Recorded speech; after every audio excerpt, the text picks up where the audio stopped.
Posting ఎవరు 1వ తారీఖు జగన్మోహన్ రెడ్డి గారు వెనక్కి వచ్చిన తర్వాత మీరు ఆయన అడిగితే ఏబి వెంకటేశ్వరరావు ఎవరు నాకు తెలియదే అంటాడు ఆయన. అంతే ఆయన చెప్పేది, అది తెలియదు అంటాడు ఆయన. చేత ఆయన్ని టార్గెట్ చేసుకున్నారు, చేశారు. 100% పవన్ కళ్యాణ్ గారి ఫ్యాక్టర్ చాలా గట్టిగా ఉపయోగపడింది. జన సైనికులు 100% పూర్తి చిత్తశుద్ధితో తెలుగుదేశం వేరు జనసేన వేరు అని ఏ ఒక్కడో కూడా అనుకోలే. అలాగ వేరు చేయాలని భావించిన వాళ్ళు ముసుగు ముందే తీసేశారు కాబట్టి చాలా అడ్వాంటేజ్ అయింది.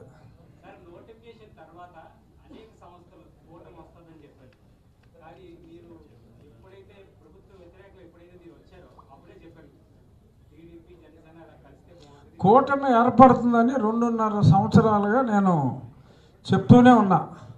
ఆ తారీఖు కూడా గుర్తు, జూన్ 9, 2022 నుంచి ముందు జనసేన తెలుగుదేశం పార్టీ కలుస్తాయి, ఆ తర్వాత చివరిలో భారతీయ జనతా పార్టీ కూడా వస్తుంది, 3 పార్టీలు కలుస్తాయి అని చెప్తూ ఇంకో మాట చెప్పా. నేను నరసాపురం నుంచి ఎంపీగా పోటీ చేస్తానన్నాను, అది మటుకు వేసేసాను నన్ను.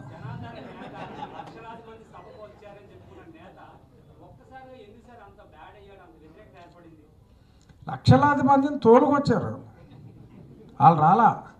వాళ్ళు పోతామరా బాబు అంటే కూడా మళ్ళీ వాళ్ళని బయటికి వెళ్ళకుండా వాళ్ళని బంధించిన సంగతి అందరికీ తెలుసు. సో వాళ్ళందరినీ కూడా బలవంతంగా తీసుకొచ్చారు. ఆ చివరి రోజుల్లో మా భీమవరం వస్తే 980 బస్సులు వేస్తే అక్కడ 7,000 మంది లేరు, అంటే బస్సుకి 10 మంది కూడా రాలా. సో చివరిలో అన్ని మీటింగ్లు, ఆ బస్సు యాత్రలన్నీ అటర్ ఫ్లాప్ అయిపోయినాయి. అంటే టగ్ ఆఫ్ వార్ అయితే ఉంది, మరి షర్మిల గారు నెగ్గే అవకాశం కూడా చాలా ఎక్కువగా ఉందని చాలామంది అంటున్నారు. బట్ టఫ్ ఫైట్ అయితే నడుస్తుంది.